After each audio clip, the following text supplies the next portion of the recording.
آج ہم آپ کو بتائیں گے یہ یہودی ہیں کون، یہ چاہتے کیا ہیں، ان کے سینوں میں کون سے راز دفن ہیں، تابوت سکینہ کیا ہے اور آثار قدیمہ کی تلاش میں یہودی کیا ڈھونڈتے پھرتے۔ دوستو، یہودی دراصل ایسی بدبخت قوم رہی ہے جس نے ہزاروں سالہ اپنی زندگی اللہ تعالیٰ کی نافرمانی میں گزاری ہے۔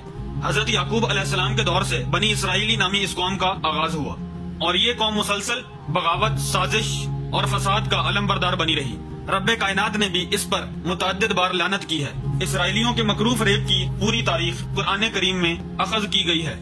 اللہ تعالیٰ نے ایک طویل چارج شیٹ ان کے نام سے مرتب کی ہے، جس کے بعد اس قوم کو قیادت کے منصب سے منزول کیا اور بدلے میں مسلمانوں کو اس کے مقام پر فائز کیا۔ دنیا بھر کی اقوام میں یہ وہ واحد قوم ہے جس کو اللہ تعالیٰ نے سب سے زیادہ غضب و ملامت کا سزاوار ٹھہرایا ہے۔ قرآن پاک کے تفصیلی مطالعے سے یہودیوں کے جو طویل جرائم ہمارے سامنے آتے ہیں، انہیں پڑھ کر اس قوم کی مجموعی نفسیات ہمارے سامنے آتی ہے، جو کہ میں آج آپ کو بتانے جا رہا ہوں۔ یہ قوم عہد و پیمان کی مسلسل نافرمانی کرتی تھی، چنانچہ آخرکار کوہ طور کو ان کے سروں پر لٹکایا گیا، تاہم اس کے باوجود عہد شکنی کا یہ سلسلہ جاری رہا۔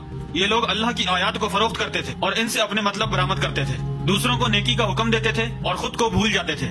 آل فرعون کے ظلم سے نجات پانے اور سمندر میں سے راستہ مہیا کیے جانے کے باوجود وہ اپنے پروردگار کے مسلسل ناشکر گزار بنے رہے۔ موسیٰ علیہ السلام کے کوہ طور پر جانے اور اللہ تعالیٰ سے مسلسل ملاقات کے بعد وہ بلا وجہ بچڑے کی پرستش میں لگ گئے۔ اللہ پاک نے انہیں گائے ذبح کرنے کا حکم دیا، وہ بہت سٹ پٹائے اور حضرت موسیٰ علیہ السلام سے 5 دفعہ مطالبہ کیا کہ وہ اپنے رب سے اس کے بارے میں ٹھیک ٹھیک حکم لے کر آئیں، محض اس لیے کہ وہ گائے کے ذبح سے کسی طریقے سے بچ سکیں۔ یہ لوگ کھلے عام کہتے تھے کہ وہ آنکھوں سے دیکھے بغیر اللہ تعالیٰ پر ایمان نہیں لائیں گے۔ اللہ نے جب انہیں آسمان سے بلا محنت و مشقت من و سلوہ فراہم کیا تو ضد کر کے اسے اپنے لیے بند کروایا اور مطالبہ کیا کہ زمین سے ان کے لیے اناج اور سبزیاں پیدا ہونے کا بندوبست کیا جائے۔ صحرا کی سخت دھوپ سے بچاؤ کے لیے اللہ کی جانب سے ان پر بادلوں کے سائے جیسی ٹھنڈک مہیا کی گئی، لیکن مجال ہے انہوں نے اللہ تعالیٰ کے آگے کبھی عاجزی اختیار کی ہو۔ اللہ نے انہیں ایک بستی میں داخل ہوتے وقت حتہ یعنی معافی کا لفظ ادا کرنے کا حکم دیا۔ اس حکم کی تعمیل میں کسی قسم کی کوئی قباحت نہیں تھی، مگر نہ جانے کیوں انہوں نے اللہ تعالیٰ کا حکم نہیں مانا اور ضد میں اس لفظ کو بدل کر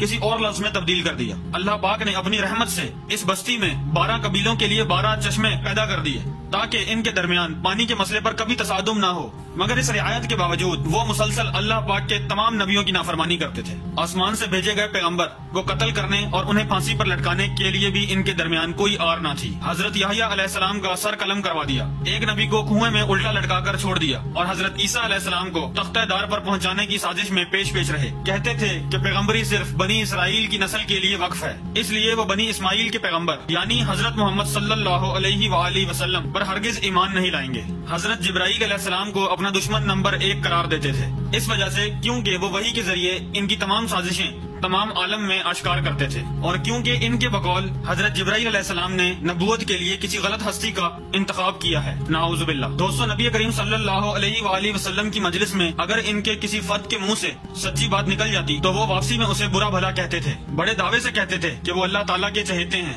اور دوزخ کی آگ انہیں کبھی نہیں چھوئے گی۔ اس قوم کے آپس کے اختلافات بھی شدید تھے، باہمی قتل و غارت گیری کرتے تھے اور قبیلوں کو ان کی بستیوں سے نکال دیتے تھے، جیسا کہ اب انہوں نے مسلم فلسطینیوں کے ساتھ کیا ہے۔ نبی کریم صلی اللہ علیہ وآلہ وسلم کے آنے سے پہلے یہ لوگ ایک نبی کی پیشن گوئیاں کرتے تھے اور اہل مدینہ سے کہا کرتے تھے کہ اس نبی کو آنے دو، پھر ہم تم سے نمٹ لیں گے۔ لیکن نبی کریم صلی اللہ علیہ وآلہ وسلم کی آمد کے بعد وہی یہودی نبی کریم صلی اللہ علیہ وآلہ وسلم کے بدترین دشمن بن گئے۔ یہ لوگ جادو سیکھتے اور سکھاتے تھے اور اس جادو سے میاں بیوی کے درمیان تفرقہ ڈالتے تھے۔ جادو کو حضرت سلیمان علیہ السلام سے منسوب کرتے تھے، حالانکہ قرآن کریم میں ہے کہ ان کا جادو سے دور دور تک کوئی واسطہ نہیں۔ نبی کریم صلی اللہ علیہ وآلہ وسلم پر بھی انہوں نے ایک بار جادو کیا تھا اور مزید ایک دفعہ چٹان کے ذریعے نبی کریم صلی اللہ علیہ وآلہ وسلم کو زخمی کرنے کی کوشش بھی کی تھی۔ حضرت سلیمان علیہ السلام کو بھی وہ نبی نہیں مانتے تھے بلکہ محض ایک بادشاہ قرار دیتے تھے۔ اپنے پیغمبروں اور نبی کریم صلی اللہ علیہ وآلہ وسلم سے قریت کر سوال کرتے تھے۔ نہ صرف وہ خود بلکہ مسلمانوں کو بھی یہ کام کرنے پر اکساتے تھے، لوگوں کو ہمیشہ اللہ کے راستے سے روکتے تھے، لوگوں کا مال ناجائز طریقے سے کھا جاتے تھے۔ انہوں نے 2 مرتبہ زمین پر فساد عظیم برپا کیا ہے، دوسروں کی بیویوں کو تانگ جھانگ کرنے اور ان سے خود اپنی بیٹیوں اور بہنوں سے نعوذ باللہ بدکاری کرنے کے الزام بھی لگاتے تھے اور ذرا بھی شرم محسوس نہیں کرتے تھے۔ جب سیدنا موسیٰ علیہ السلام نے یہودیوں کو فلسطین کے حکمران کے خلاف جنگ کرنے کا حکم دیا تو انہوں نے جواب دیا، اے موسیٰ، ہم وہاں ہرگز داخل نہیں ہوں گے جب تک کہ وہ لوگ وہاں موجود ہیں۔